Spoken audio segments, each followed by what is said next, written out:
What's going on, everybody?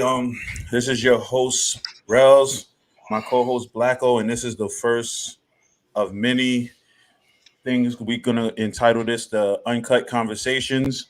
So today we got a special guest, one of my longtime friends, my brother from another. Um, Teo, what's going on, brother? I'm doing all right. And yourself? I'm not too bad, not too bad. Thanks for being my first guest, man. Appreciate it. No, I'm humbly honored. Excuse me, I'm drinking a little green tea, you know, just Green taking a tea little is life, brother.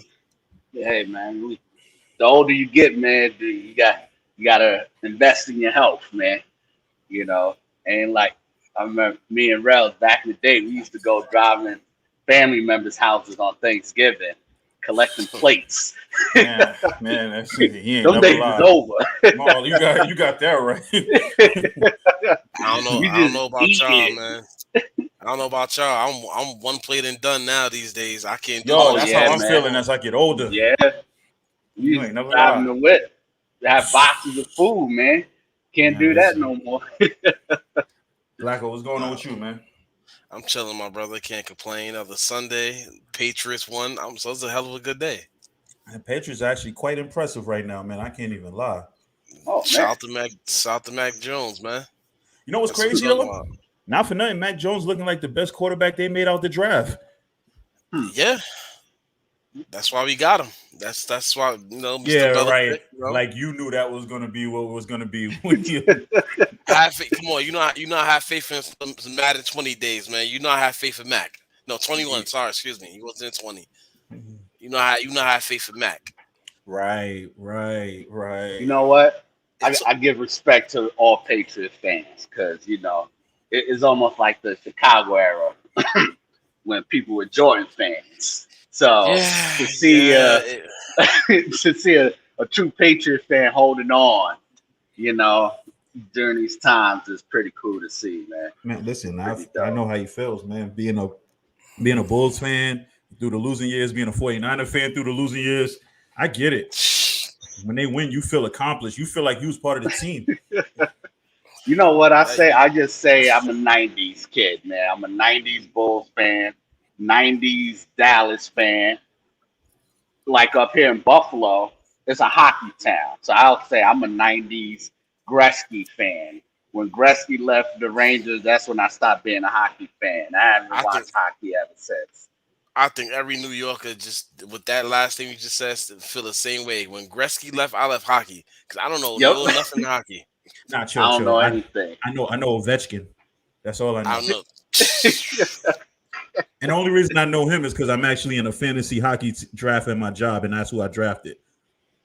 Wow. Bro, you got a gambling problem. Nah, it was crazy. Nah, you stupid. What's Yeah, crazy? I'm about to- Nah, what's crazy is that for someone who don't know a thing about hockey, I'm 3-1 in the league though. Yeah, you got a man. gambling problem, brother. Yeah, man. Nah, You it's a try to job get it thing. all angles, man. Nah, no, we don't You even know. we don't even spend no money on it. It's all for bragging rights and the trophy. All right, Oh, cool.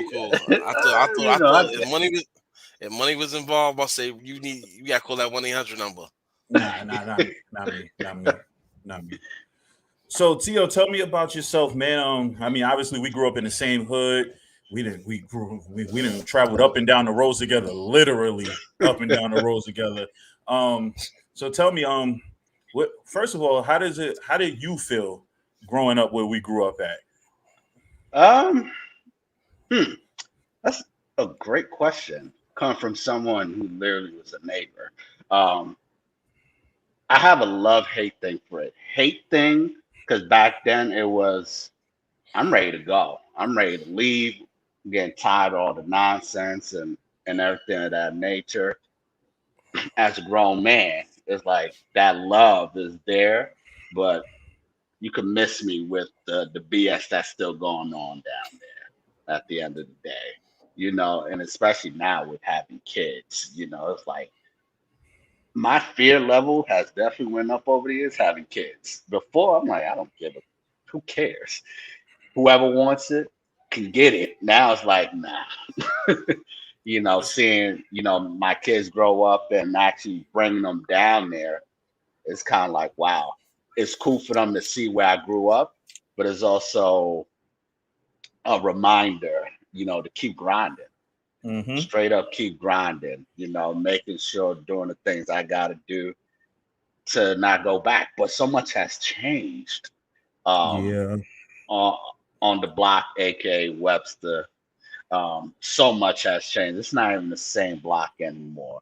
You Mm-mm. know, we're almost considered OGs, man. Like it's weird, Almost considered.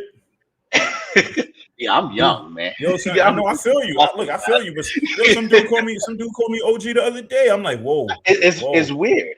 Every time I go down there, it's kind of strange because like, who is this guy? You Mm-hmm. know, there's a couple of guys I gotta let him know. Like, yeah, you may not want to mess with him. He lived here for years, Did but it's interesting. New it? York is changing as a whole too. The Bronx I is changing definitely. Um, so that to answer your question, it's a hate love thing yeah overall. yeah My parents are still there, so that's yeah. one of the primary reasons why I still go down and visit. Now I come down with a camera and just I've been documenting the Bronx. Um, it's funny because I got a picture of you, Ralph. You was one of my first portraits Wait, hello. Was it over that 20 picture? years ago. Was it that Yes, picture by the on the walkway hills, on with the the Tims? hills. Yeah. Yes, with the tins, the gritty Mm-hmm. tins. Mm-hmm. You Yeah. That had a was pair. one of the. No, I used to wear Tims all the time. You had a All pair of the Brooklyns time. on, man. Yeah, man. Which ones? Listen, You had a man. pair of Brooklyns I on. had I had the Which constructions. I ones? had the constructions, man. Constructions. Constructions. I know Yo, exactly this which picture he's talking about too. yeah, this is before he became Pretty Boy Rails. You know what I mean? Now that boy a fashionista, that boy got more sneakers than I don't know what. But That's that's where facts. the that's where the journey started as far as the photography goes. Um I'm gonna jump a little bit more because there's so much to the dynamic in the story. So me and Ty, we literally grew up as little boys. Um, I was cool with a guy named Shy. He was a good close friend of mine, good close friend of Ralph, and we just happened to interconnect. But once we interconnected, it's Shy He kind kind of of went right out the. Yeah, he he kind of kind of faded went off. out off the equation. After that, we played ball together. We kind of We learned how to drive at the same time. Like we experienced a lot of we different almost we life almost bought experiences. matching cars together. That's how close Yeah, we was at one point. yeah, yeah. Dodge and Shepherd. Yeah, yep, yep. Yo, we Yeah, traveled. Yo, we literally traveled all the way out to Brooklyn on a train to look yeah, at cars that we was gonna get matching cars. yeah. We Was almost it? died together too, but that's a whole nother story. Was Yeah. that? Did y'all go to that car spot on Linden Boulevard? Did y'all No, this travel the was train like to there? nah. This was actually we actually I went don't to even know some. where it was. Nah, I know where it was. It was actually you know how when you go over the Brooklyn Bridge is over there like and you going into Staten Island over there Hmm. in that area. Yeah, Oh, we yeah, traveled. they Brooklyn Market. Okay, Yeah, yeah, the we traveled. harbor. Yes, yes. Ah, Okay. Yep. Whoa, On the whoa, yeah, train. On the whoa. train. There's no yeah. shortcut to there. Whoa. Nope. We were motivated. Definitely motivated. That's I a mean, long ride driving. It's yeah, an even longer ride on the train, believe it or not. yeah, yeah, man. So we grew up together. I mean, we like I said, life experiences together. I've done seen this man in all different states of mindset, and vice versa. You know what I Yep. mean? Our parents know each other. He knows my parents. I know his. He knows my siblings. We're adopted Yeah, family members, man. Put it yeah. that I way. know his family. I go to the cookout, I go to his and everything. cookouts, his family barbecues So in the summer. we exactly. So we just growing up, and but we always kept in touch. He was also the first man. I don't know if he remember this, but he's the first man I told I'm gonna marry my wife 20 years ago. I don't Yeah. know if he remember that. That was No, on I don't remember. Ames. Yeah. See when he just mentioned Ames. how far that was. Yeah. I'm typing like, yo, I think I found the one. I was the one who 20 drove him up. years I later. was the one that drove him up to his college before he even went there. Yep, exactly. We almost So we almost we died on the way almost died. home. Yeah, Yeah, yeah. we ain't the know hell? no good. We ain't know no better. Never take a. First of all, never drive with one windshield wiper in the rain. Yeah, 2, never drive back from that far, Buffalo, on no sleep. yeah, Fellas, yeah. what was y'all And thinking? I First was of all, outside the window trying Yeah, to clear the water off the windshield. yo, it was one Yeah, windshield. The windshield wiper yeah. broke when we was on our way up there, and it started pouring. so y'all ain't y'all. I have a question for both of y'all. Y'all ain't believers pulling over and getting a hotel room for the night. Nah, we We left were early in the broke. morning. Yeah, like It was a 6 we o'clock in the morning thing, and got there by like 1 or 2. just a little background on that story. It basically it wasn't Buffalo one, it was Alfred. So I got accepted to college. Where's that at? Near Alfred, Buffalo. woo! Alfred's near Buffalo. It's like 2 hours south of Buffalo. Okay, So all it's right. almost close. It's up if you Jamestown. It's closer to Jamestown. People know Jamestown. Okay. Yeah. So basically, I got accepted, and I had a couple of friends up there. Some of them were already up there. So the plan basically was, yo, come up, chill for the weekend, and that was the end of it. There was nothing more to it. Nothing else to it. We went up. Of course, you gotta remember we we're not we 18, 19. We're not thinking like We partied. We partied from the time we got there. yeah, Fell asleep for about like an hour that night, yeah, and got back up at like 6. Like, yo, we gotta get back to the city. yeah.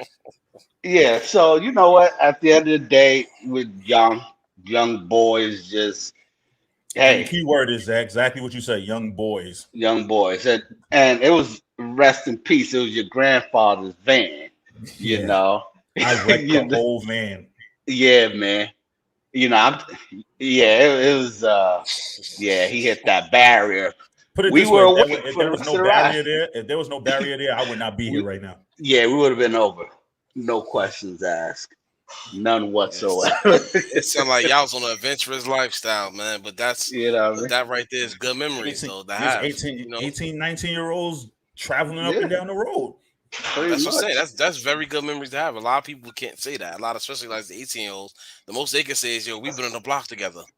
Yeah. I can't. Yeah, Well, nah, we was never really. We spent our times on the block, but we knew when it was time to get off the block. yes. And that is the most important part, which is another which comes to sports. So me, Rels, my brother, my cousin, we were all carpool. This was the dipset era too. Even though I was going for the locks, I went for the locks. Our boy here, I gotta call him out. He playing them Oh man, hell I still rounds didn't and get over all of that. that. I still haven't forgot, but it is what it is. It's all good. But we will go everywhere. We go Brooklyn, Yo, Queens. we Yo, literally wherever used was to a go on a basketball basketball court, world tour. Like we we, we'll yeah, literally travel to play ball in different hoods, man. yeah, Literally. we. nah, that's definitely what's up. You know. Friendships like that, You you know gotta what's so cherish, funny? man. Oh yeah, and you know what's so funny? Like we just up decided to do it one day. It wasn't like, a plan or anything. It's just, you know what? Because Webster used to be full of ballers before we even started doing that. There used to be games every single day. You could get a game every day. Dudes started smoking, started drinking, girls, It's like I was the telling you the whole other night. day. Yeah, jail, people getting locked up. So that crop of ball players that was always available to play just dropped. It Nah, yeah, wasn't. definitely. Webster was Yeah. definitely known as one of the projects that hosts ball games, and they definitely have ballers in Webster. So Oh, I Yeah, they remember used to that. have absolutely. they used to have a tournament every year for one of our Yep. peoples that had got killed. His father used Yep. to throw a tournament every year. So that's when you Yep. knew that's when you seen when all the real ballers came out. Oh, Okay. absolutely. Yeah, and once that, it's so sad because that tournament was part of the PAL program, Hmm. which the Mm. irony is now I do freelance work for the PAL here in Buffalo as an honor to that because that played a huge role in our lives. We had the Mhm. opportunity to do something positive. Nowadays, you don't even see that anymore. They taking damn it every community programs out to projects, things that you can kind of rely on and keep your mind out of doing foul stuff you have no business doing. Now you don't have it. And It's I gone. think that's the sad part about today's Yep. generation. Today's generation never got a Yep. chance to sit there. Okay, so like in our hood, right? We could play ball from like what? We could play ball from like the morning to the afternoon, go upstairs, chill, go back and play ball at night, and then sit outside and chill all night and go upstairs in the morning and do it all over again. You can't do that Yes. now. Those were That's the true. days. We would literally go Those were the outside. We would days, literally man. be outside like 10:30 at night, sit on Yep. that gray cable box over there by the bus stop, and would Yep. Yeah. just chill there all night till about 6 or Yep. 7 in the morning. Yep. Those was the days. Nowadays, like you said, nowadays you can't do that. Honestly, I wouldn't want to do that right now. Nah. This day and Nah, age. nah, nah, nah. I look at it Nah, I now and I was probably like, fall asleep. well, that too. That too. 10 o'clock. Man, 10 listen, o'clock. I'm like this. 10:30 is essential for me in my sleep at night, man. You have no idea. So I have a Yeah, question for man. you. Yep. What made you decide after college to stay in Buffalo? Woo, great Hey, Marty, question. what's up, Mocha? Very simple answer. New York City is expensive up here, Okay. aka upstate New York, aka Western New York. No, Cheaper no, cost that's of different. living. Buffalo's a different state. That's New York too. Yeah, yeah. you know, Buffalo's part of Canada. you know, but you know what? But that's really what that was the motivating factor. I knew I didn't Okay. want to come back. Um, I made a very. It's funny. My mother, my junior year of college, asked me, "Hey, you're getting ready to go into your final year. Are you moving back home?" I said, "Hell no, I am not moving back there. I have no business back there. I don't want to move back down there." And I did everything that I could to basically stood up. I even took a job that had nothing to do with my degree just Okay. because I wanted to stay up here. Me and Rels, we had this conversation all the time. What it took me to, as far as like assets and property, it took Mhm. me a couple of years. In New York City, it would have took me double the time.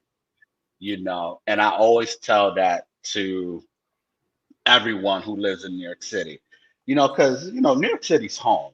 Home is home. Mhm. I'm never going to disrespect New York City, not going to disrespect my boroughs or anything of that nature. But at the end of the day, we hold ourselves back because of that love instead of Hmm. just moving, especially if you have the opportunity to better your situation. New York City is expensive. Let's keep it buck. It But Tio, let you me know, ask you a question real quick. yep, Let me ask you a question real Mhm. quick. So yep, Marty said her daughter says she's going back to Utica because she went to college in Utica to be a cop because she doesn't want to do it in the five boroughs.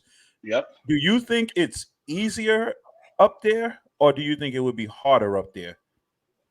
Um, I wouldn't use the word easy or harder.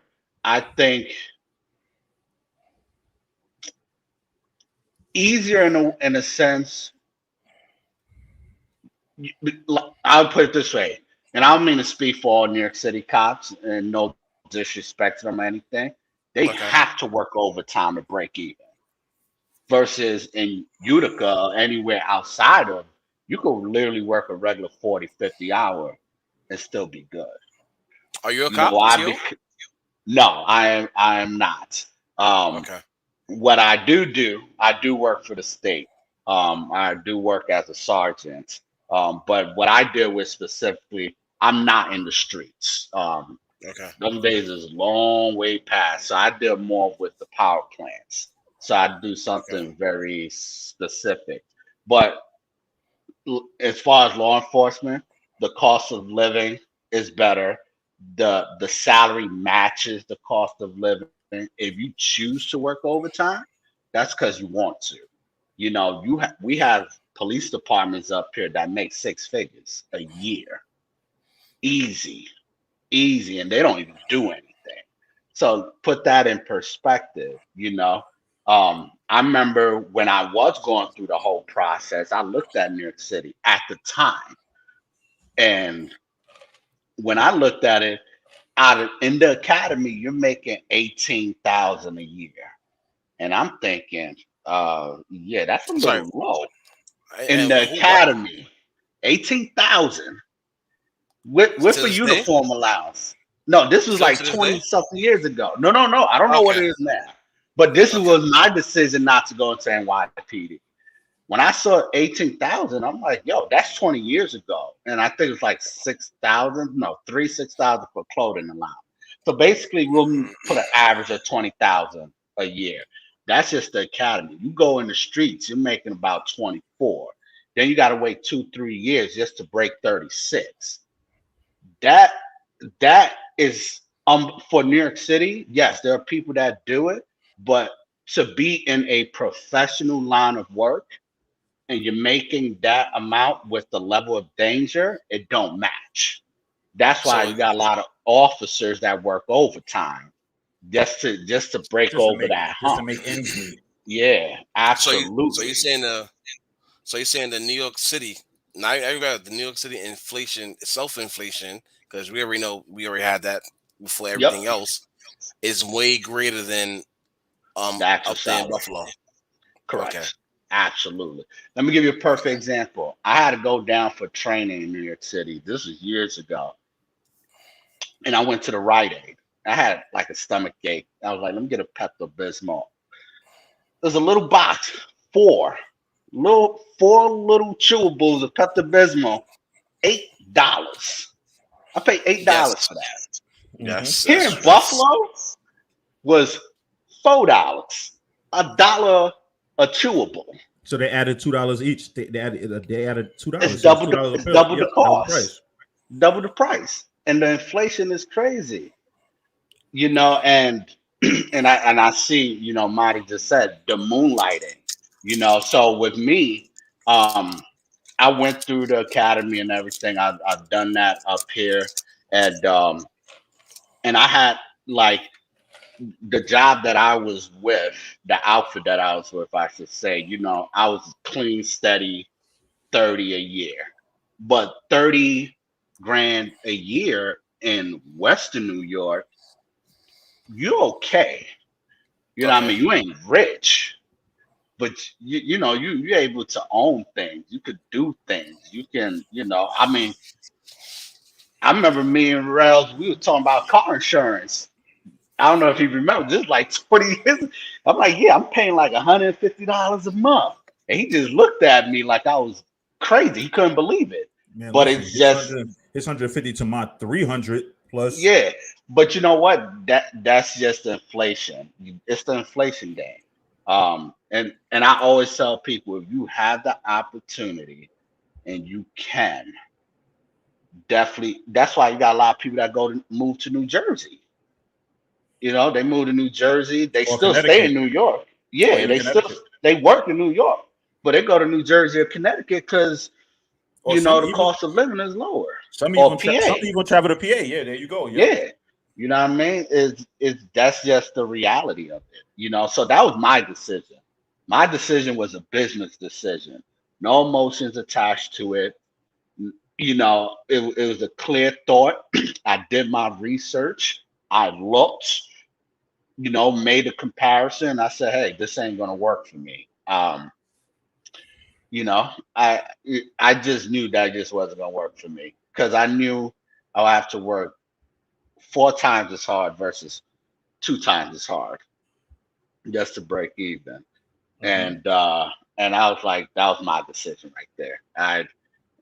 And mind you, this decision was made over 20 years ago. So people are still making that decision now. People are still fighting to have to, I had a conversation. I remember, I'll never forget. It was my senior year in high school, and I'll know, and this teacher said it to me straight up. If you have the opportunity to leave, give yourself a chance to do so. Not everyone gets a chance to do so. I have some peers that went into the military. Some went to college. and everyone had different stories, And there was a time, I'm gonna be completely honest. There were times I thought about quitting college, because I felt, the pressure. I went to all white school. Let's put that in perspective. I was the 10% in the college institution. And I got, excuse my language, but I got shits from my professors, because I wasn't part of the HOP program, which is essentially the program a lot of minority students go through to help pay for college. Mm-hmm. But if you had a high GPA, you were automatically disqualified. Like, so you had to have certain qualifications to meet. Unfortunately, I didn't meet it, So my parents basically had to work, excuse me, to put me through school. It wasn't until years later my siblings told me, like, yo, things were tight around the house once you left for college, So that was another motivating factor, because I'm a child of immigrant parents. My parents are from Honduras. So I already knew I didn't get those opportunities like most people do. You know, their parents set them up or have that. They just set them up. My parents knew how to work and they knew what they wanted to do for me. My mother And is the they same did thing. that part. Yep. They did that part. It was up to me to do the rest. So Mm-hmm. early on, I was helping with bills, helping with different household stuff. Because as soon as I learned how to read and write, guess who was the interpreter for the family for some time? Then when I left, each sibling of mine became that interpreter for my parents, you know. And what is strange about it is my siblings all have a different view of how it looks. Which is Now we're crazy. Yeah, yeah, they really do. yeah. Now that we're older and we can have conversation, it's like, yo, I wanted to run away, and I did. This was my way of doing it. College. I had the opportunity to go into the military, but I had completely different plans of what I wanted to do when I got to college. And I met my wife. And that's the end of the story. And and I've been with her ever since. She's my college sweetheart. So like I said, I I knew what I wanted, but there was still I call it traumas. Everybody think everyone who goes to college don't have some sort of trauma. No, you do got trauma. You just in a better position to try to deal with it a little bit quicker than your peers. When I first moved with my wife out here, it was tough for me, because to me it was like, why, people said hello to you up here. Good morning, good evening, good afternoon. They were kind. I wasn't used to that. Nope, not You where know, we from. nope. I could walk down the street and pass 20 people before someone said hello to me. I'll be lucky if they say hello to me. You get what I'm Mm-hmm. saying? So, that was my trauma, and I worked so hard not to pass it on to my children. 'Cause I tease my kids. They suburban kids to me. They ain't gangster like that. They never had the hood You life. know, it's funny because like I love Kevin Hart for that. Like his jokes about his children, that's my children. But that's the beautiful thing. That was the goal, to not repeat any of those traumas and to give Mm-hmm. them a better chance and opportunity. Mm-hmm. My kids are dope. They take gourmet lunch to school now. I have to struggle with these You peanut had butter hot and jelly pockets and sandwiches. yeah, right, right. Not even hot pockets, right? Exactly. They You go work with a hard. cup of You work exactly hard so go that your kids don't have to struggle. exactly. And I was watching hot boxing with Wayne Brady and Mike Tyson. Wayne Brady said it the best. He's like, you know what? Yeah, we grew up tough. We want to pass on generational trauma to each generation, but we're the generation to change that. Be proud you're able to change that. Be proud of that fact. I'm proud of it. I learned to accept, you know what? I'm a suburban dad, man. but I still The keep a suburban pair of dad with hood Tims. roots. I keep a pair of Tims in the back just in That should case be the name of if your I book if need you ever write one. Suburban dad with hood roots. it. But I just keep it chill, man. And then which comes to what was mentioned off air, but I'm gonna bring it up to speed. That's how I got into marathon running. All through high Hmm. school and college, I ran track, and then I stopped for years. And those generational traumas just popped up out of nowhere. I'm like, yo, I need a way to release this stress, these demons. I was like, you know what? Let me go run 26.2 miles. Let me challenge myself. And then 4 a.m. Warrior came out of that. So I've been running marathons ever since. It was my way of punishing myself. And Yep. and I was like, you know what? Then I started that, and then the photography came into play. Now, the photography I've always done. I was just super quiet about it. I didn't share with people or anything. Ty knew about it because I wondered, like, yo, I want to take a picture of you. He just Let me looking at let, me like, let, let me okay, ask you a question. yep, Two questions. First, yep, with the whole running thing, yep. was your brother inspired by you? Because I know he's done marathons as well, or was it something he was doing as well as you were doing it too? So he knew I ran. You know, if you've been in my parents' house, well, Rel has. I got all my sports trophies.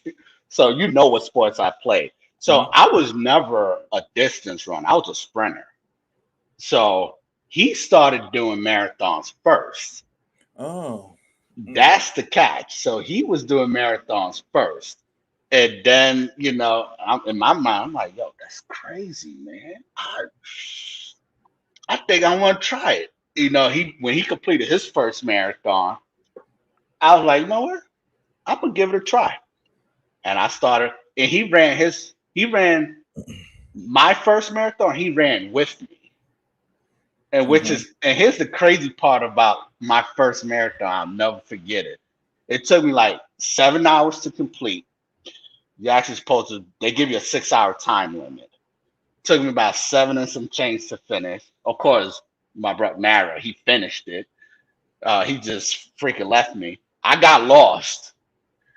I was out of my mind, and and the reason why I finished it was this military group that's there, and they give water out, and they're like, "Are you okay? You thought I got knocked out in a boxing fight?" I'm like, "Yeah." Can you keep running? Yeah. Want some water? Yeah. Drank one, drank another one. They're like, "You think you can finish? You need medic?" And I just sprinted. I literally, and I got like a mile and a half to go. I'm literally running around. Yo, they shutting everything down. Literally. They taking the finish line down and everything. I crossed right across it and I finished it. Of course, I broke my toe because all that adrenaline, you don't know what's going on. I broke my toe. My sneakers was too small. Once you start come back to life, you start realizing. I was like, yeah. But my brother did it first. He did the marathon, and I followed after. But he did the marathon because he knew I ran. So it's Right. kind of like it was one of those. So it's kind of I, one of I'm those a, that kind of built each other up in the process at the end of the day. exactly. So that and as of now, I think I did like 5 marathons and 3 half marathons. I, I try to keep count, but So this Tio, I have a upcoming year, I'm question for doing. you. Yeah, go ahead. Um, being that you're a runner and everything, you say you do the marathons, everything. How do you mentally and physically prepare to run that many miles? Because I like That he was going to does be my he knows next that question. he knows that like Rails know like every year. Well, before pandemic hit, I do 3.5 miles in New York City May. I struggle. I'm a big guy. I struggle. I probably could Yep. give you sprinting wise a mile and a half, mile point 75 before my body start giving out. So my question is to you, and especially to all other listeners out there, especially that's heavier than weight or who just don't know how to run without without their lungs open. How do you prepare yourself for these races mentally and physically? So when you're training for a marathon, you actually not training for the full miles. So if you're doing a half marathon, the most you will do is 20 miles. If you're doing a half marathon, the most you'll do is 10 miles. So like a 5K is basically what you're running. It's about 3 miles. So you will generally run about 2 miles. So you go under what you're supposed to run. And the idea is those last bit of miles, your adrenaline is going to kick in. So you build up every week. You build up. So depending, I'll use myself as example because it's easiest. So I run the Buffalo Marathon pretty much every year. That's in May. I generally start my training about February. So I start when it's super cold outside and I build up. So I build up to where I know I'm comfortable. So generally I'll do like a practice run. My practice run, I try to keep it under 2 miles. Then I can kind of gauge, depending where my pace is, because that's going to be the key, knowing what your pace is and your pace, that has to be the pace you got to run continuously. So And I my know for also me, yep. also Go ahead. like everything you're saying, you run and you pace yourself. So I don't know what, if you mind me asking, what is your weight size? So right now I'm at 235 pounds. Okay. So I'm not, I by no means, I'm not I'm fit. So when I run marathons, I'm actually running at 200 pounds. I actually cut Okay. 30 to 40 pounds. So let's, make clear that out because I'm not your typical marathon runner. Remember, I sprinted, so I'm muscular and I play ball. So I always had weight on me. Now my brother, he's like 160. He light. So he running 7, 8 minute mile paces. Mm-hmm. I have to get down to his size. I haven't been his size since high school.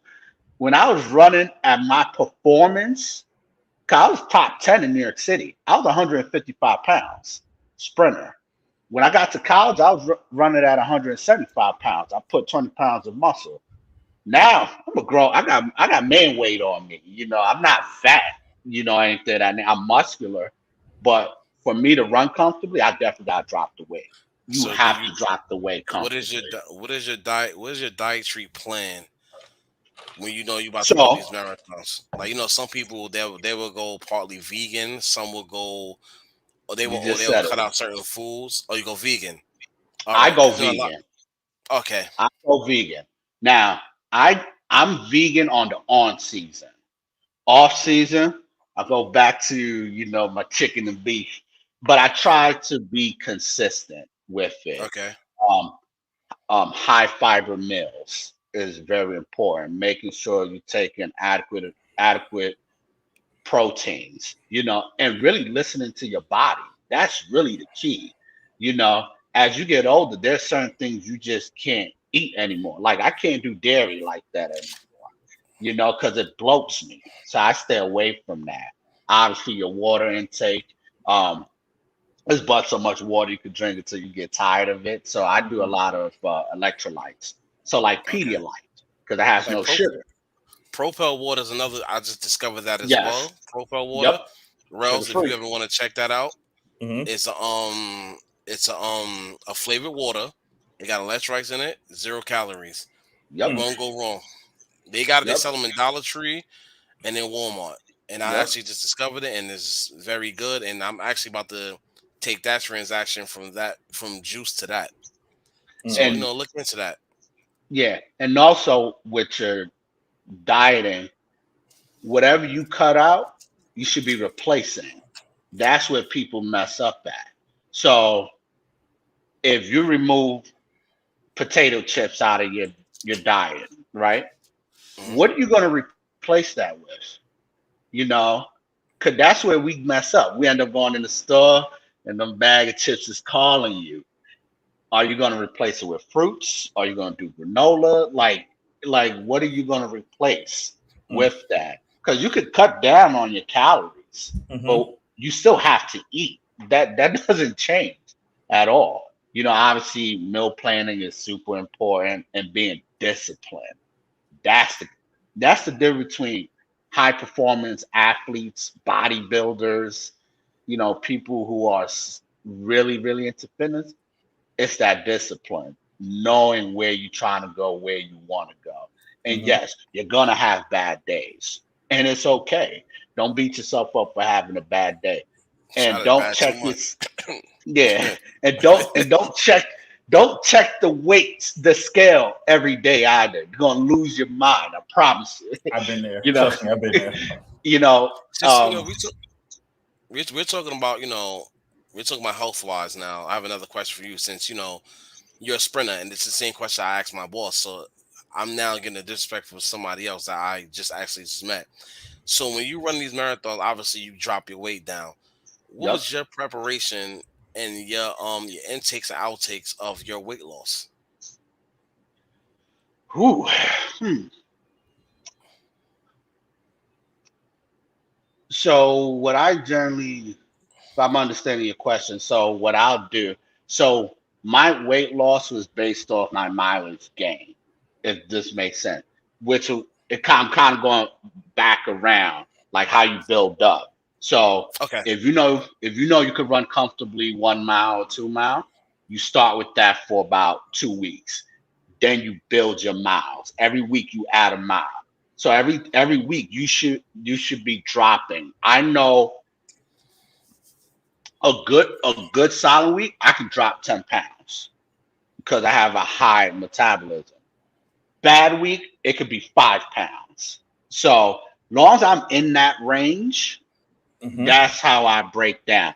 And then once I get to where I need to get to, then I pick up the calorie counts and I try to stay lean. I tell that to everyone, stay lean. You don't have to be muscular, as long if you can stretch comfortably, you're good, you're healthy, cause that stretching tells you where you are. It's a good baseline for fitness, in my humble opinion, if you can Mm-hmm. stretch comfortably. I remember the first time I got to put my rails on blast. The first time me and him worked out, he looked at me like I was crazy because I'm just stretching. I'm like a ballerina. He's like, "Yo, I still what you don't. doing?" I still have that problem though. Like I still don't. I'm still learning that when you work out, you got to stretch first and stretch after. Yeah, you know what? And it's good for you. It's good for you mentally though. Just I mean, I'm also a martial artist, so there's a lot of different things that go into it.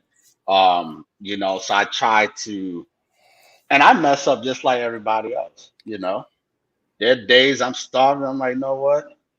I might just go get me a burger, but I'm gonna get me one burger just to get that taste out of my mouth. I just Mm-hmm. go get it and be done with it. Do I feel bad? Of course. We all do, because we trying to get to a certain place. And sometimes we're humans, don't beat yourself up. I always say have more good days than bad days. Mm-hmm. That's the goal, You're gonna have your bad days, just try to keep them at a minimum. And sometimes those bad days are actually good days. You just don't know it, And especially if you tired, you don't want to do anything, but you still made it to the gym. That's a bad day turned good. Yeah. That's actually a good day.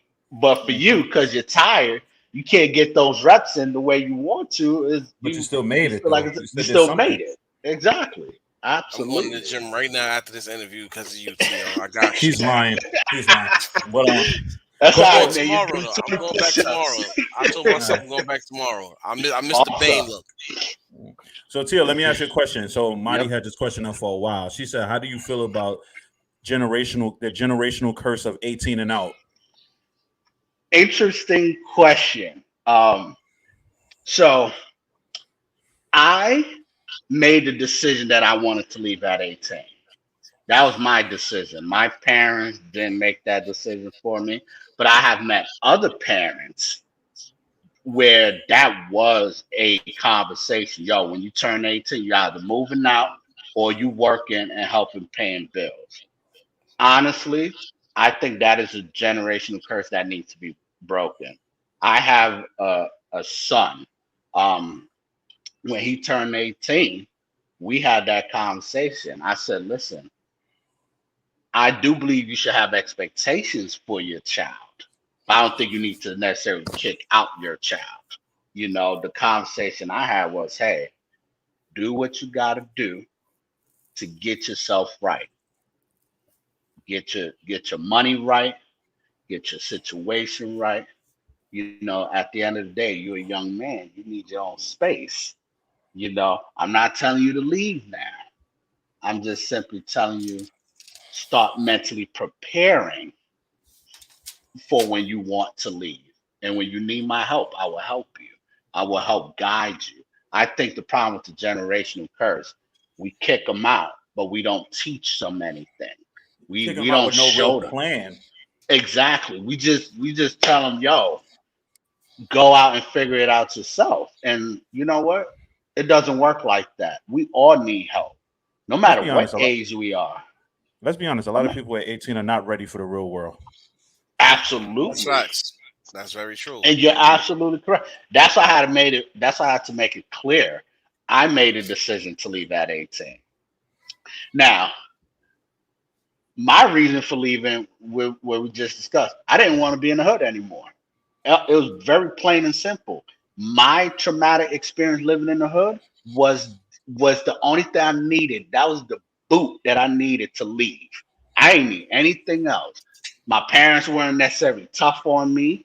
They gave me, what I would call freedom to be a human being, which I will always love and respect, you know. But at the end of the day, I didn't want to be home.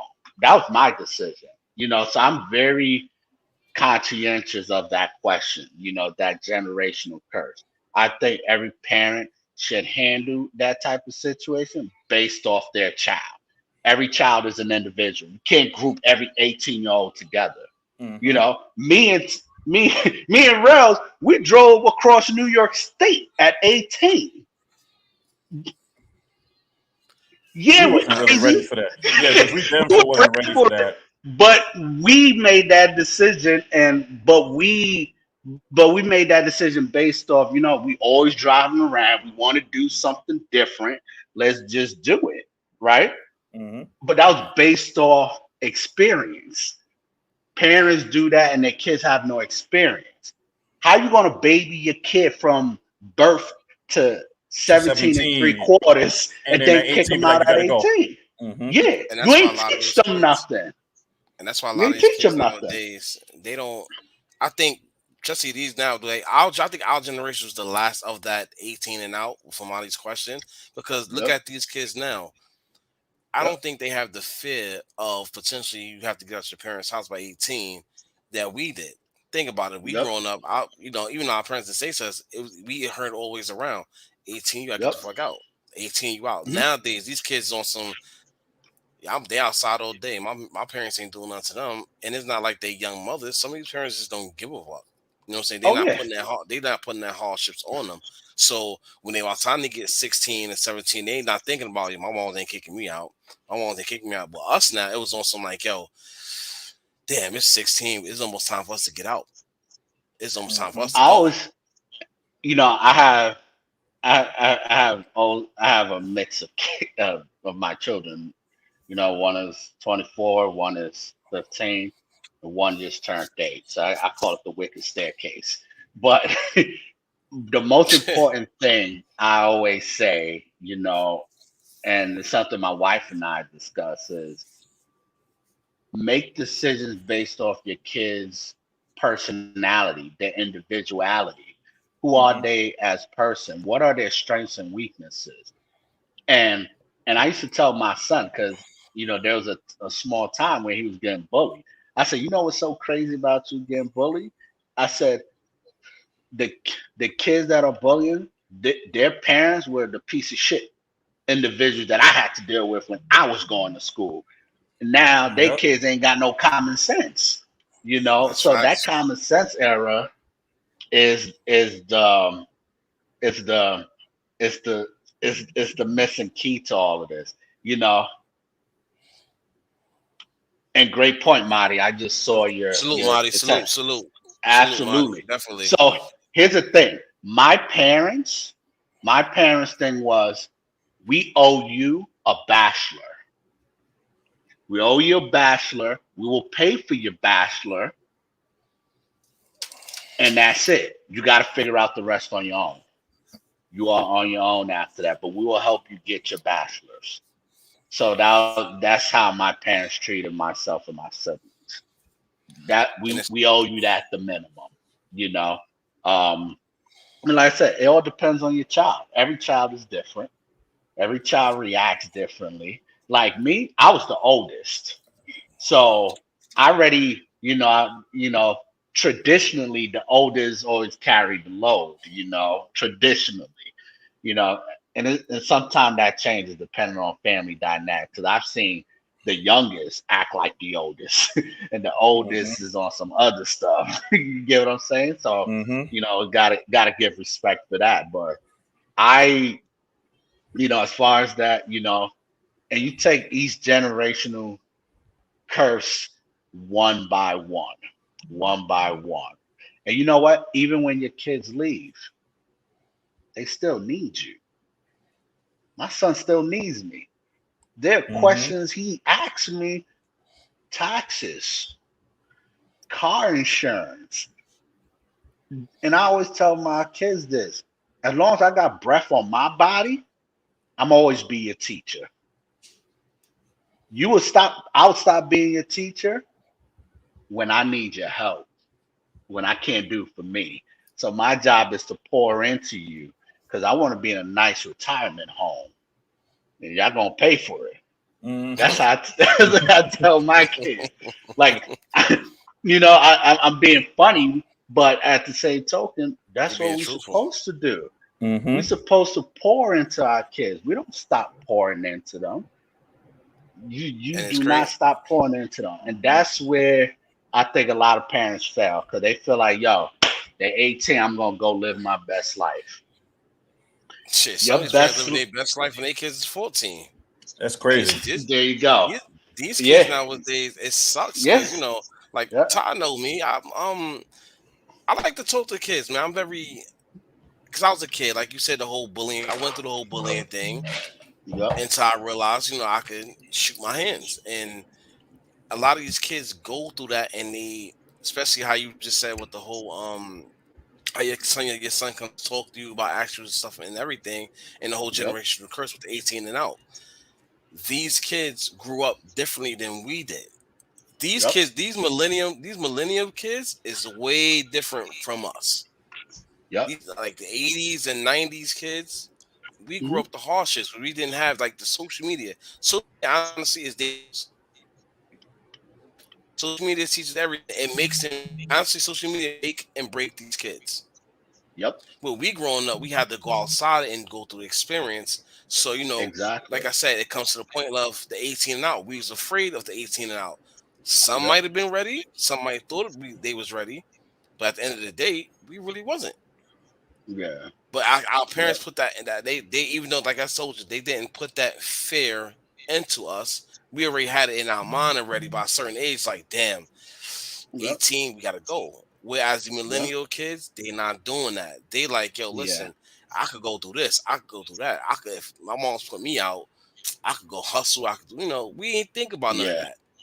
We Yep. some of us may indulged in it, but we didn't think about that. Mm-hmm. Yep. These kids they look for excuse to hang out their homie house, hang out, hustle all night. Cause think about it. That, that wasn't the end What goal they for us. Yep. exactly what we can't get, they can get with no problem.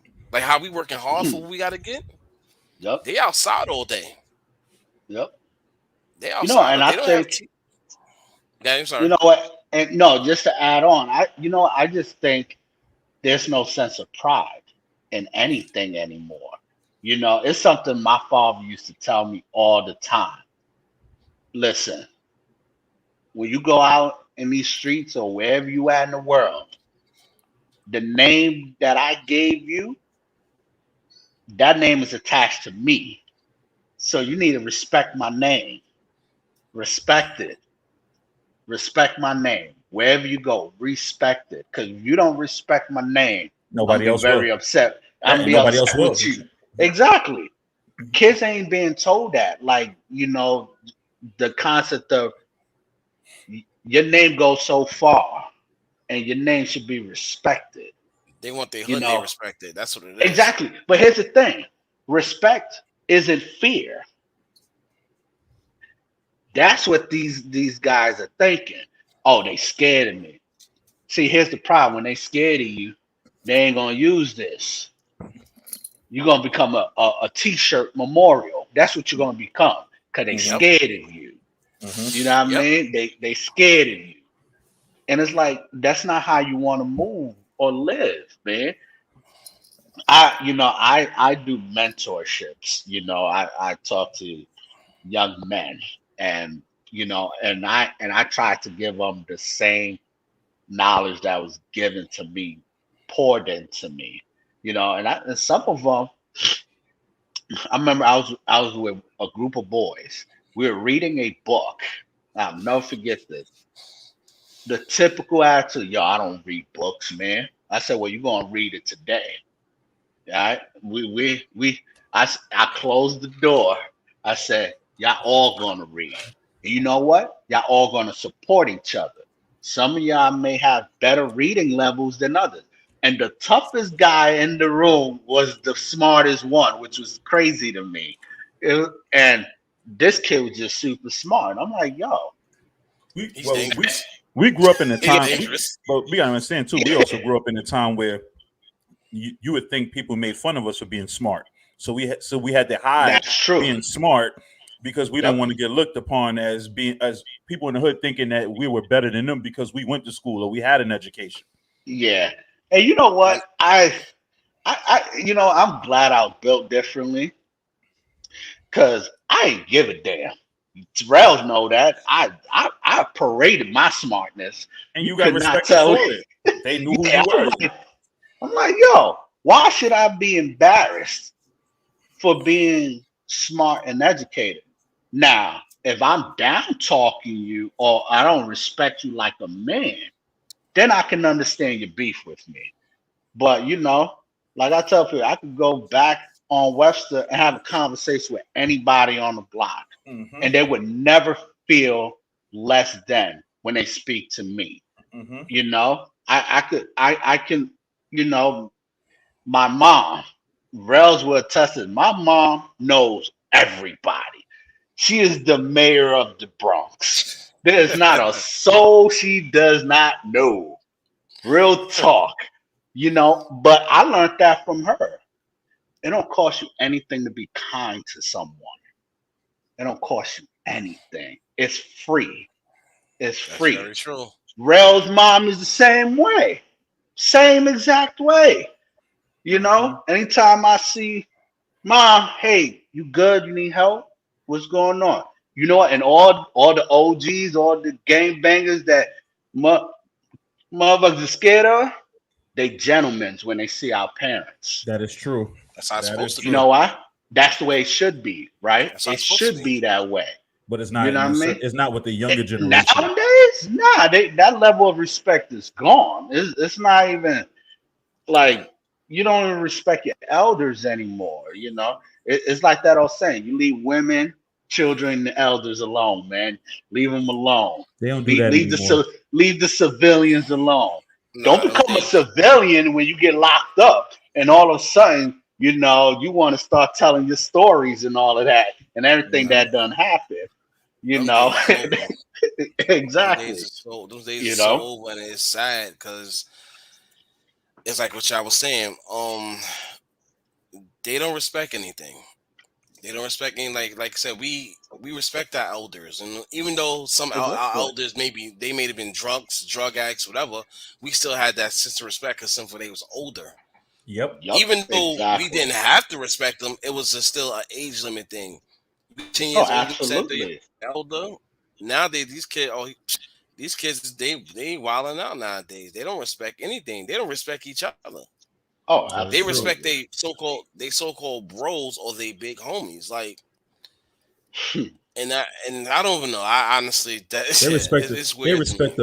respect the older dudes before they respect females, which is Yeah, mind boggling. which is Well, we live that in is our well, that don't make no sense to me.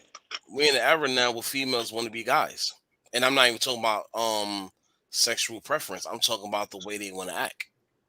Hmm, Like, interesting. you got a lot of females who want to be the hardest. Excuse my language. You two know they want to be the hardest niggas out there until shit happens to them, and now this is why these young kids don't respect the females because they want to be them. Everybody want to be the same. Yeah, Everybody forgot the levels and the paths it takes to earn their respect. You know what I'm saying? Like, we earned our respect by being ourselves. You yeah, know, our elders teaching us the rights, the wrong. These kids now, they respect is by being who the most violent, who get the most money, who get the most women, and who could be the most disrespect. Who could be the most disrespectful is the most respected. Yep. If that makes yeah, Yeah, sense. and that's exactly, no, it makes perfect yep. sense. You're absolutely right. Okay. How can I be the biggest asshole to get the most respect in my hood? Yeah.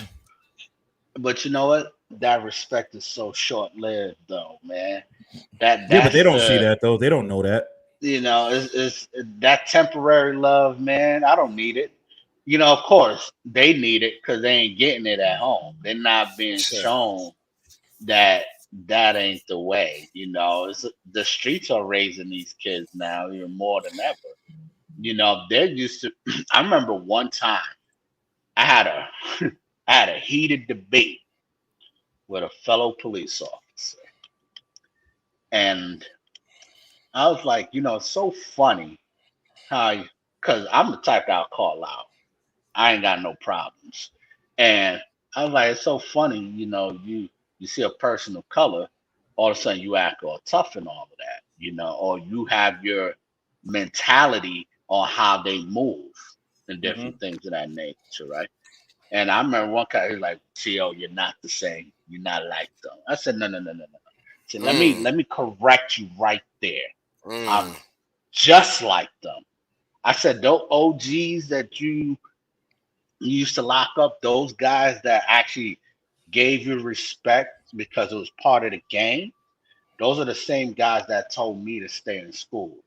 Those are the same guys that told me to stay off the streets. Those are the same guys that inspired me to be greater than them. Because that's exactly what they told me to do. So when you Hmm. talk about those guys, you're talking about me too. So I'm not gonna hit. I'm not. And this is before Black Lives Matter and all of that. I call them out. Like, no, we're not doing that. Like, just because you didn't grow up here, and just because you don't understand how poverty can create a certain energy that you don't understand. I said, if a young man is saying, yo, what's going on? To you, you see aggression.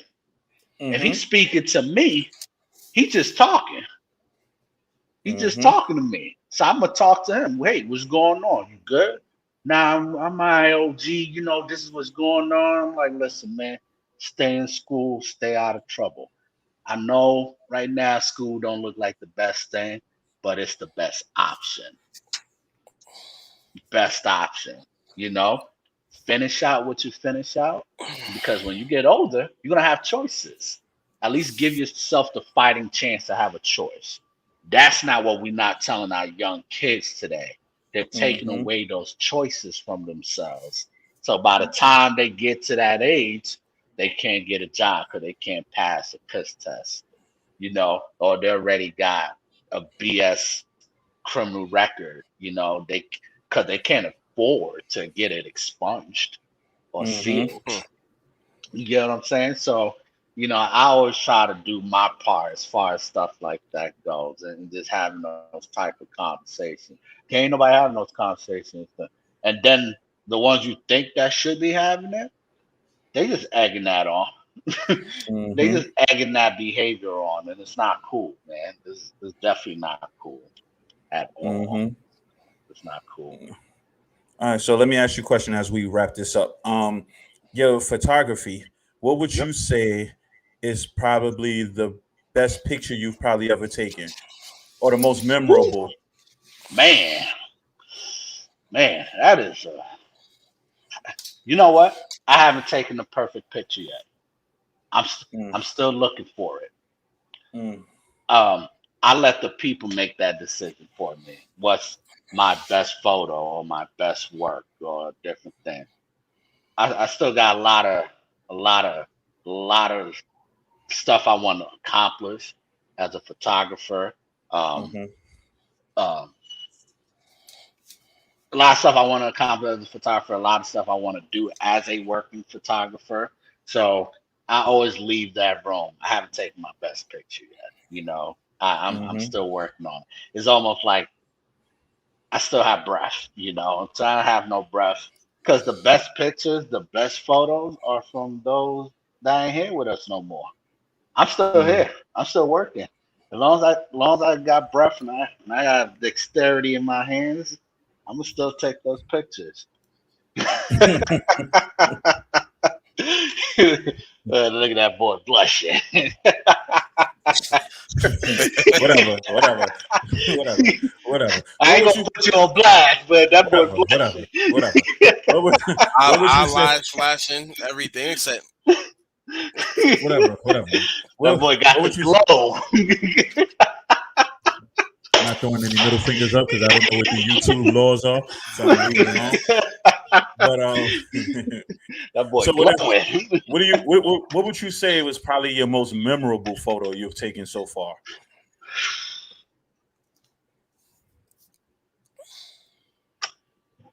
I don't have a photo, but I do have a photo set. So there's a compilation of photos. Mm-hmm. All the photos I took of the Bronx, all the photos of home. That those I would say that would be my most memorable because that is my vision as both as a kid and a man how I view Webster. Webster raised me. It built me from the ground up. So every time I go down, I always take pictures of it. I try to take different pictures of it. You know, and people always hear of it's always that thought the South Bronx is bad, it's tough, it's different things of that dirty. nature. Oh Every shit, filthy. everybody You everybody know I could block you off this whole podcast, right? you know what? Everybody knows Brooklyn, everybody knows Queens, Super dirty. everybody know Long Island. We even gonna throw Staten Island in there too. What's that? They Mm. know, yeah, Tell they Kel. know them too. That's Long Island's distant cousin. you know, but the Bronx. Even though there's so much has been created out of the Bronx, hip hop came out of the Bronx. Great street ball legends came out of the Bronx. We Even came out of the Bronx. yeah, even criminals. We got great criminals that came out of the Bronx. But but at the end of the day, we don't get our just dues, man. So as a photographer, that's what I want my legacy to be. Not only I'm a Buffalo, but I'm also a Bronx photographer as well. I'm claiming both. My kids were born in Buffalo. I'm just a Buffalo transplant, but my heart is the Bronx I through have a and question for through you, Teo. all day. Yep. I have a question for you, Teo. And this go back to earlier in your school time when you first got to Yep. school. Being that you said you went to mostly all white school, Yep. did you ever encounter any form? I'm gonna say any race, any form of racism, whether it was schooling, the way people look at you, the way people talk to you, just the way they greeted you, or even treated you. And Yes. did your school Absolutely. and did you feel any pressure being at the small percentage of a minority student there? Did you feel any pressure on your back, like I have to prove these people wrong? Absolutely. Every day. Now the the racism was different. It was quiet. It wasn't like blatant, like when you think of say like the Like the South or South. something. Yeah, Hmm. it's not blatant. It's very Right. quiet. You know it's there, but they ain't gonna really speak on it unless there's a crowd of people. But I've had situations, and I'm not gonna downplay the school or anything because you can experience that really anywhere. I Mhm. just happened to be in, excuse me, one location and where I was the minority, and the school was liberal. I'll give them a little bit of credit, but there were, my white colleagues, I was their first black person they interacted with. And in some cases, I was their first New Yorker they interacted with.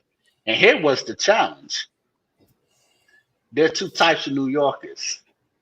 There are the New Yorker. They refuse to leave New York mentality wise.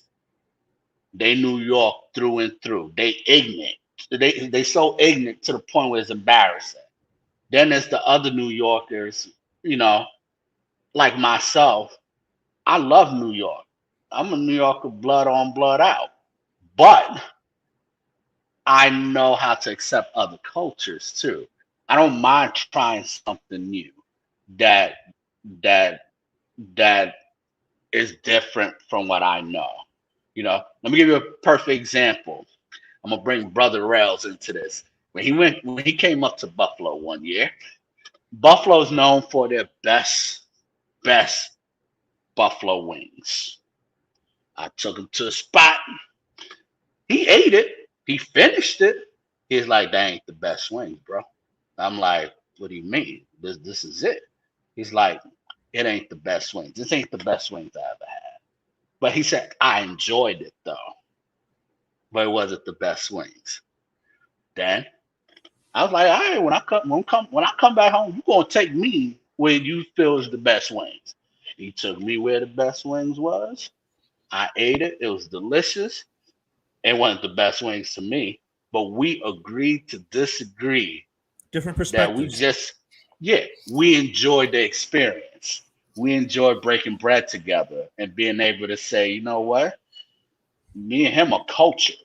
I think that's the difference between your traditional New Yorker and your New Yorkers who had the opportunity to just move around and experience different things and not be afraid to let their minds open up and learn something new. That's how I feel about Philly's cheesesteaks. Like I went to Philly, had a Yep. cheesesteak. Everybody feeling home with the cheesesteaks. I Yep. had it, didn't enjoy it, but when I have it out here, I love them. Yeah. That's because he liked Yeah, he when I liked the went, bodega style cheesesteaks. and, no, but then funny thing about it, I went to two spots. A spot in Maryland, enjoyed it better than Philly. Went to Mhm. another spot in Virginia, two different spots in Virginia, and I enjoyed it there. So it's like you said, how it goes. It might feel like the best there, but it's not the best, Yeah, there. like, Mhm. Two different perspectives. but I'm gonna show love. You know what I mean? And I think that's where some of us New Yorkers we failed at. Just showing Yeah. love. You know what I mean? We ain't gotta agree with it. Now, this I hold true to my heart, and I tell this to all Buffalonians. New York City has the best pizza ever. Ever. You Hands can't down. you Hands can't down. Yeah, argue with that me goes. on Yeah, Hands that. that goes down. without saying. That goes without Yeah, Hands saying. down. because their pizza up here is different. I mean, I ain't even gonna. That's a whole different discussion, but it ain't the same. And they like, no, that is not true. You just haven't had good pizza. I said I had great pizza, Great pizza. great pizza We have already. great pizza. Exactly. But you know what? I think us as New Yorkers overall, we just have to. We You know what it is? We the mecca of everything. So to us, we accept you. We don't have to do anything else. You know what I mean? And I think sometimes we just gotta, love everybody, man. Let everyone come in and have fun. New York, New York City is accustomed to New York City. That is the Exactly. issue. It's his own world. You're Yes, right. we have New York City is his everything. own state. If you Yep. really want to Yes. be technical about it. Yeah, because y'all pay three taxes. Y'all pay state, federal, and New York City taxes. Yeah. Uh, Don't. You ain't have to bring that up, man. You yeah. could have left I'm that out, sorry. man. You could have left that out. Yeah, man. So, you know what I mean, guys, y'all be hurting out there, you know what I mean? I understand. But you know what? I think, at the end of the day, it's all love, man. And, that's what it comes down to. It's all love. And Yeah. it's funny. Um, Photography wise, New York City is my favorite place to take pictures at. Cause no one gives a damn.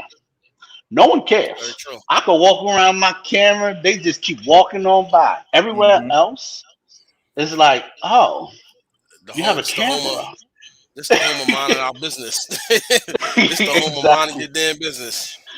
That's exactly what this is. The home of mind your damn business. Because people don't give a Exactly. shit about what's going on, man. It's Exactly. it's They just keep. it's a gift and a curse. It It's a is. gift and a It curse. truly is. Art wise, like I said, photography wise, it's amazing. I love it.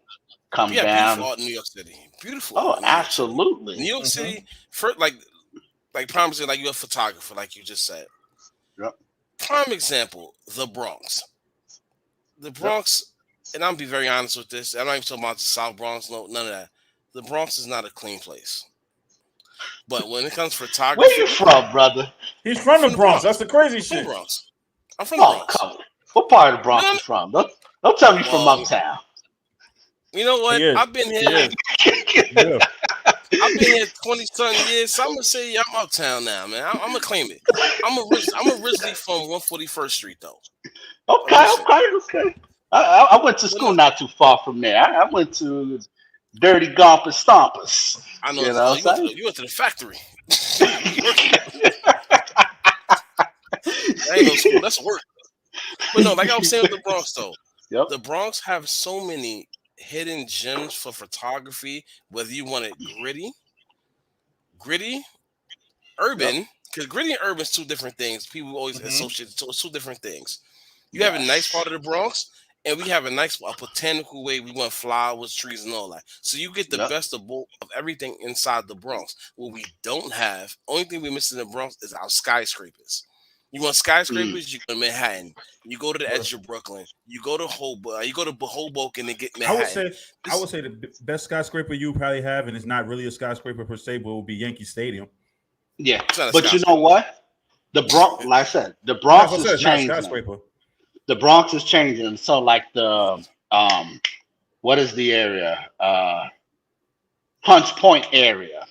That's Yes, very changing completely. Mm-hmm. I at went night, down very there. beautiful for picture.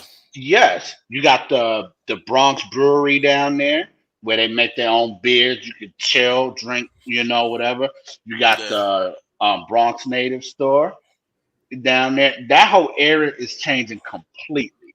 they even I got a was home. They even talking, got a movie studio now over yeah, there. Yeah. I Mm-hmm. was, I was talking to one of the store owners down there. I was like, listen, no, no disrespect. I'm a little older than you. There was a time you couldn't come down to Hunts Point. Nope. You came down to Hunt Point for two things. And by the way, I said two things. I don't need to say what they are. We already know what it is. We grown around here. All right. You came for two things. That's it. Church, You church. Pinky. Church, church and donations, man. Amen. You know? But you know what? That place is changing. And now Really, Marty? so what let's see what she just had to be the one, huh? Yeah, That was yeah, it I mean wouldn't be. professionals that here, was in the professional 70s. podcasters. I wasn't even born when you could do that stuff. Yeah, okay. But they're building these condos down Yes, in that area. That's real soon, yes. man. I've been taking. So when I go down, the last time I went down there, I definitely took photos of the area because I'm like, this is history. This is definitely history. That's like photographers in the '80s that were, I don't know if y'all remember this. There was a documentary called Hunts Point on HBO. Do y'all On Hunts remember Point, I that? say HBO was hookers at the point. That That's sounds my like my show. documentary of About the Hunts Point. same thing. Okay. Yeah, that's what we're talking about. That was the Okay. last documentary. Classic, by the way. Did you say classic? That boy Listen, got it on DVD, VHS. yo, Now I got rid of those.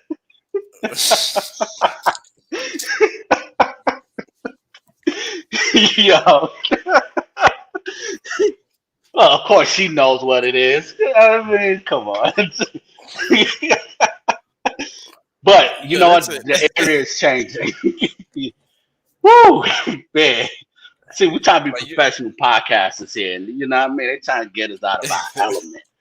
You know. if you ever But you get know a what? chance for photography, if you ever get a chance, these buildings in Soundview called the 2000 is right behind the mall in Bruckner.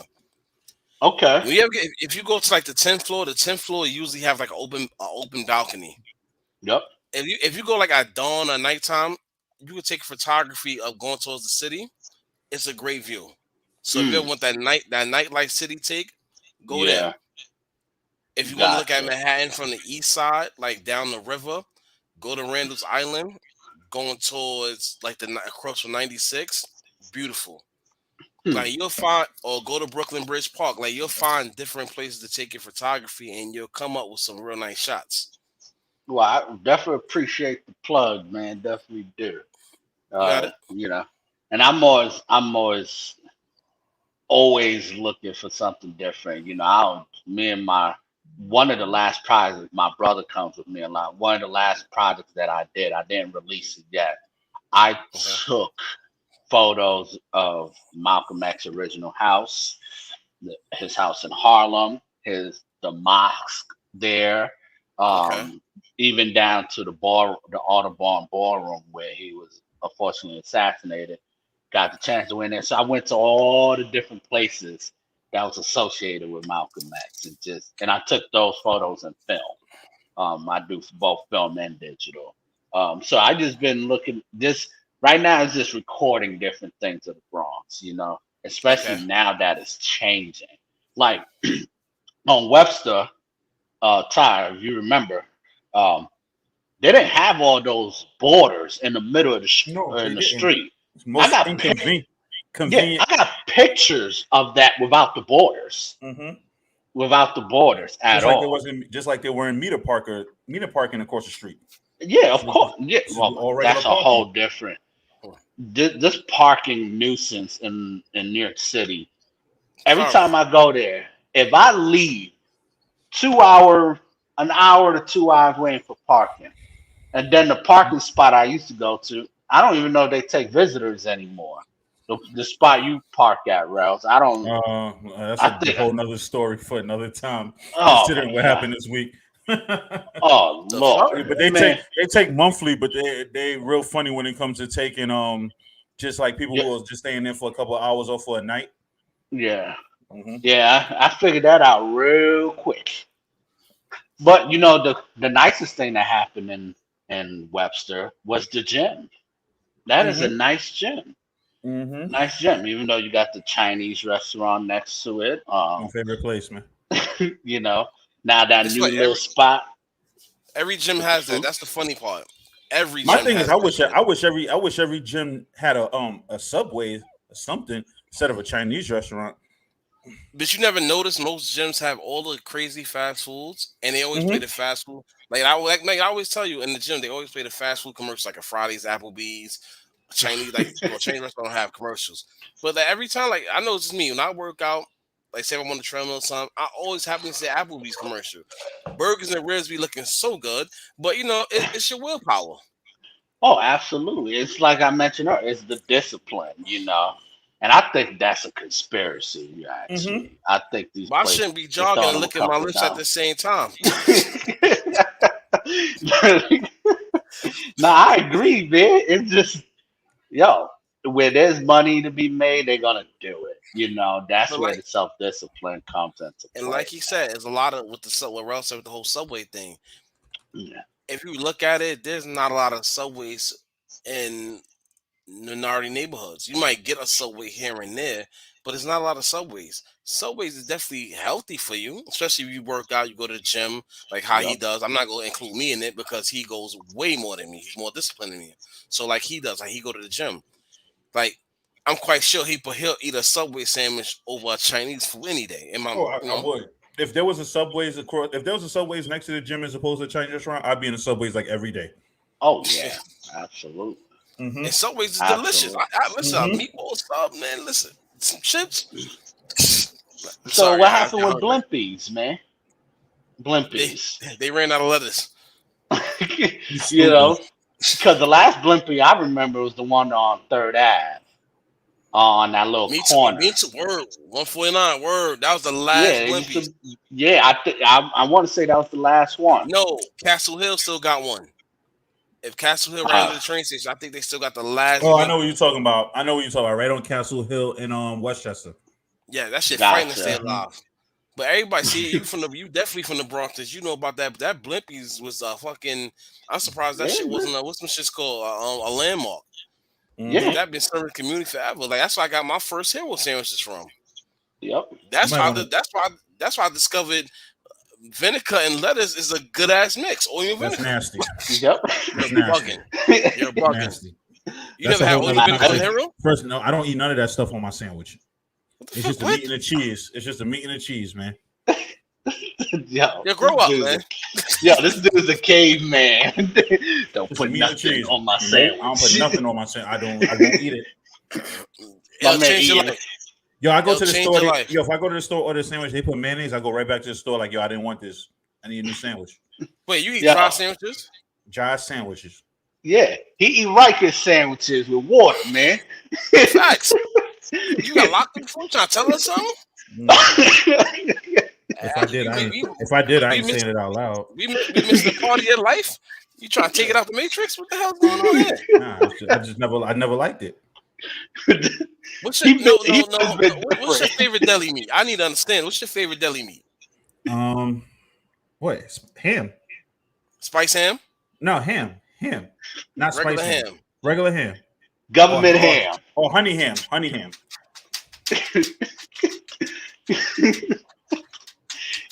My brother, That is, I'm gonna need you to. that brother is a picky eater. I'm gonna need you to He's a cook. picky Matter of eater. fact, since you like He sandwiches. knows it. I am a picky eater. I will. I see. Listen, I see now. I'm a picky eater, and I eat the same thing over and over again if I could. Yep.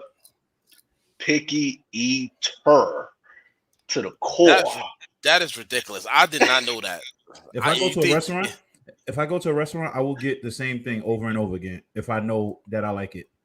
Depends on the restaurant. It depends because Fridays I'm getting the same shit. I'm not changing it. Oh yeah, me too. Jack Daniel's sampler.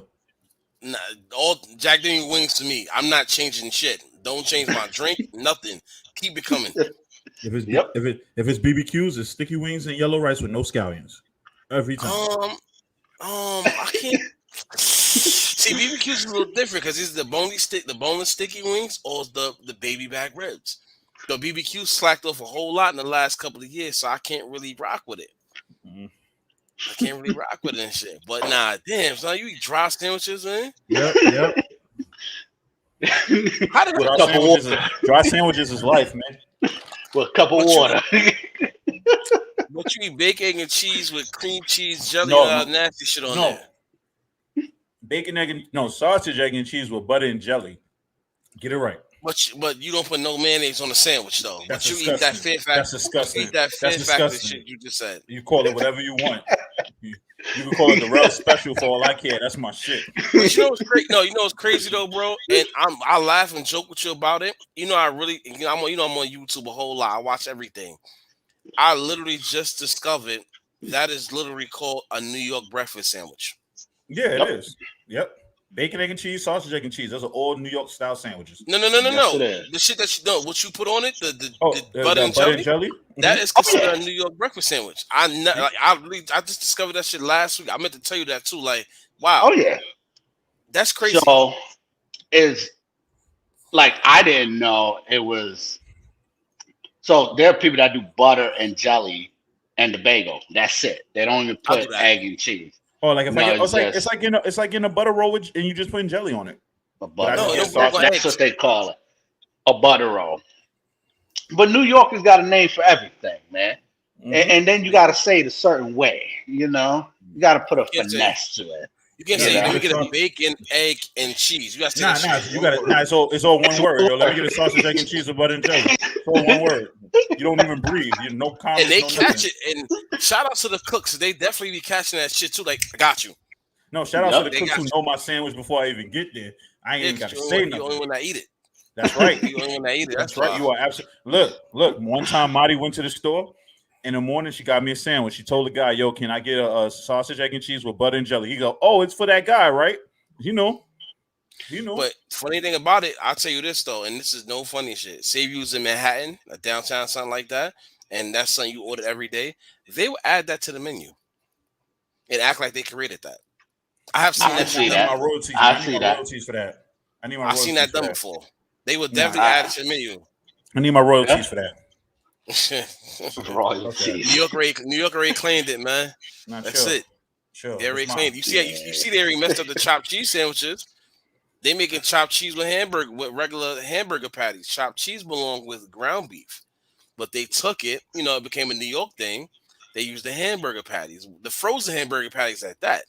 They Oh. actually messed the chopped cheese up. Yeah, they messed it up. The original chopped cheese store was 103rd and First Avenue, and they used ground beef.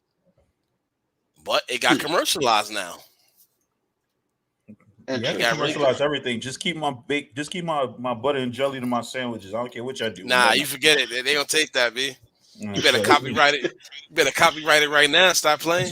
That's some bull, man. It's messing up my invention. That's fun. Listen, man, it's crazy. The food that people eat, man, it's ridiculous. Like what else? Like back in the day, people used to eat ramen noodles or hot dogs. I'm sorry, I never struggled in my life. Wait, what? Ramen noodles. People, Hey, yeah. Or if they didn't do hot dogs, they did Vienna sausages. Man, listen, that's disgusting. Vienna sausages are awesome, but not with no damn ramen noodles. Nah, hey, you'd be listen, surprised. man. I'm saying people. Hey, listen, man. You can make a cuisine out of this, man. It's ramen noodles. If you go to an actual Asian spot and actually order ramen, they put a lot of stuff in it, man. A real ramen shop. You are absolutely right. I watch that on YouTube all the time. I be saying I need to get there. Like that broth. Some ramen spots use like 7 different broths just for a beef ramen, and it's crazy. But that ramen noodles and sausages. Beef ramen noodles drain the water. Add what? Yo, go to bed. Go to sleep. Yo, that's serial killer food right there. No.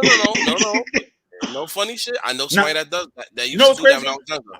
I'm all right. I'm gonna be a taste test dummy. I'm gonna have her make that for me. I'm gonna see. Yeah, you gotta know what honestly, that is.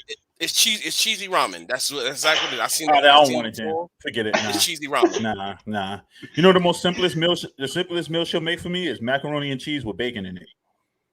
That's some good shit though. That's actually pretty good. Yeah. Listen, that is actually 2 really thumbs good. up. Yeah. But what's funny with macaroni and cheese? A lot of people understand too. I'm fake cool food connoisseur. Well, I'm a macaroni and cheese, maker. Welcome to the club.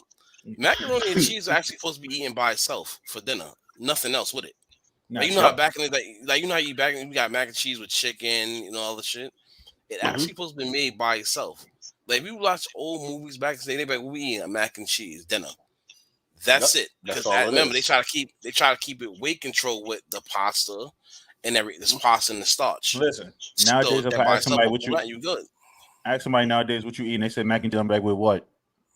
Facts. They be like mac and cheese. I'm like, no, with what? Like, what kind of meat are you having with it? They like just mac and cheese. I will go to the store and buy meat and add to it. The disrespect. Oh man, listen. Put some bacon in it, then we'll be all right. Some things gotta go. It gotta go to combo. We in that generation where like sausage, egg, and cheese with butter and jelly. It's a combo. No, that's not a combination. That's Fear Factor. I'm telling you that's on. Yo, you know what? And it's like you keep saying Fear Factor, but try it one time. No, just try it one time. I don't want to. Get yourself a bacon, egg, and cheese, or sausage, egg, and cheese on the roll, and put butter and jelly on it. I guarantee you. I'm gonna tell you like this. If you sit here and you come back and you tell me, yo, that sandwich was nasty, I'll pay for the sandwich. Yeah, how about you pay for the sandwich in general? How about no? And with that being said, we gotta go. I'm about to close this whole podcast up now. We've had fun now. So yo, our next episode gonna be weird ass food, boy. That's it. Yeah. So Tiago, thank you. You're welcome, man, for being my first guest. It was greatly appreciated. Definitely. My light cut off. Sorry, that's what it's telling you. It's time to go. Is there anything? Is there anything you want to plug? I know this upcoming Friday, I actually have a joint show with a a Buffalo fashion designer by the name of Luke Belair. We're gonna have a show this Friday at JoJo's Kitchen in New Rochelle. Um, Nice. he actually did a short film, and I did the behind the scene photography for it. Um, and and I'll be displaying the photos of that movie. The movie also is going to be premiered. I'm gonna have more information on my forgive me for the shameless plug, but on my Nah, Instagram no. I'm gonna take it and in. I'm gonna take it off your No, page take and all post it that. myself. yeah, Instagram, the Facebook, what would Teal say, photography, all that stuff is Salute. gonna be there. I'll be down in New York City displaying the art, and I'm just working, man, just working and grinding, trying to stay healthy, be positive, and represent both Buffalo and the Bronx at the same time, man. So that's the goal. That's what I'm going for. Salute, Much man. respect. Salute, definitely. Much respect. And it's time to break home, man. I've been trying to get into the New York City market for some time since I started the photography business. Congratulations, man. Um, Well deserved. I'm slowly getting my feet wet. Hopefully, I get to network with some people and just do some things, man. And looking Congratulations. forward for the new year, man, Much, 2022. much success, man. Much success. No, Definitely. much Hell yeah. success to you guys. You Now, know, listen. This I, Appreciate it. is yeah, oh, no, no, no, no, no, no. I gotta give you your roses now. Y'all can't be, being all humble and shit. Nah, y'all doing y'all thing. I'm proud of you guys. I've been fine. Blacko, it's like you're a long lost brother because I know who you are. We just never officially met. So just watching y'all stuff over the years, the posts y'all put up, y'all go back and forth with each other. It's comedy. that's It's all it ever is, comedy. man. It's nothing more than pure entertainment, man. Yeah, so it's a humble honor. It's an honor to finally even get the chance to chat with you, Fact, same Blacko. here. And, Definitely and same here, man. definitely, when I come down, the time is right. Let's go in the gym and maybe get us a dry sub or something. Maybe I put butter and jelly on my sandwich. With a cup of water. Whatever. First of all, that's Whatever. a healthy sandwich, right? What you going to Subway for? You eating healthy right there. Dry Whatever. ass sandwich. Whatever, man. Forget both of y'all, man. For real. Y'all leave my sandwich. Y'all leave my sandwich life alone, for real. Blacko, But you want to plug definitely, anything, man? definitely good meeting you, brother. Definitely, man. You know what? Like, and We're it's gonna funny. do another one next month. We'll do another one with Next you month. next month. Yeah, because that way he could talk about his experience when he did his stuff that he's doing, and we could just check back in. Yo, And definitely real when you come to the talk. city, check them spots out. And when you come to the Hmm. city, check them Yeah, spots you out, know man. what? Honestly, I wouldn't mind doing a food episode with you guys because clearly we all got different tastes. You know what? So You that'll be the know, next episode. 1 month from now, we'll say 1 month from now. That'll be the you episode we know, do. I'm gonna come down and try all y'all foods and shit. I'm gonna see Oh how shit. that work out. Yeah, And we I might need might a even we try. might need a spot for that. We're gonna need a spot for that. Yeah, That's too funny. that would you be. know, We definitely, that but would be. we're definitely gonna have to all get up though and have a conversation, sit down, eat, get some drinks or whatever. We could even document it if we want to. You could take pictures and stuff like that. There'd definitely be. We could definitely do that. Facts. I might have a spot that we all can sit down.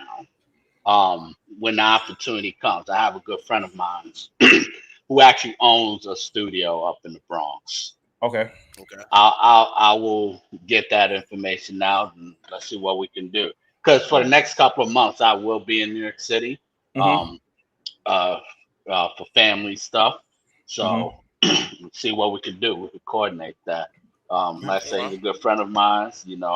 We can make something happen from there and see how that Yeah, I need to works out. interview your brother too. Yeah, man. He's an interesting little guy, little character. Exactly. You are You you are know what I mean? absolutely right about that. That dude got a lot Definitely, to say, man. You know what I mean? definitely, That's my little twin right there, man. He definitely. is a light skinned version of me. That's He all. ain't that much lighter though, but he light. Blacko, is anything you want to plug in? Nah, tune in tomorrow for the Rails Relaxation Hour. Yeah. Eagles relationship. That's the only plug I'm plugging telling in. you That's right it. now, that right there, Egos and relationships, we are going to have fun with that one. Yeah. Oh wow. I've been peeping that. Man, Yes. listen. Y'all on a different wavelength with that one, man. Listen, this Because Rails relaxation hour thing, man, is this. It's just three brothers talking about what we yeah, need to I talk about. caught it.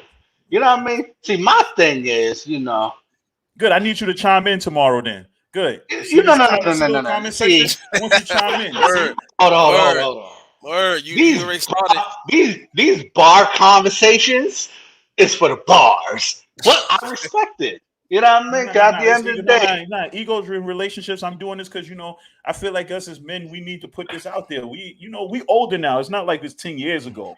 10 years ago, we would have never had these conversations. Now it's like, come on, let's just talk about it. Hey, I Years ago, respect it. I said, "Oh, are you gonna want to do this?" I'm out next. Yeah. Now it's That's like, 10 years ago. now say 10 years, 10 years. See what you just said. 10 years ago, we'd be like, all right, whatever. Now it's a different story, and we'll discuss it You know what? tomorrow.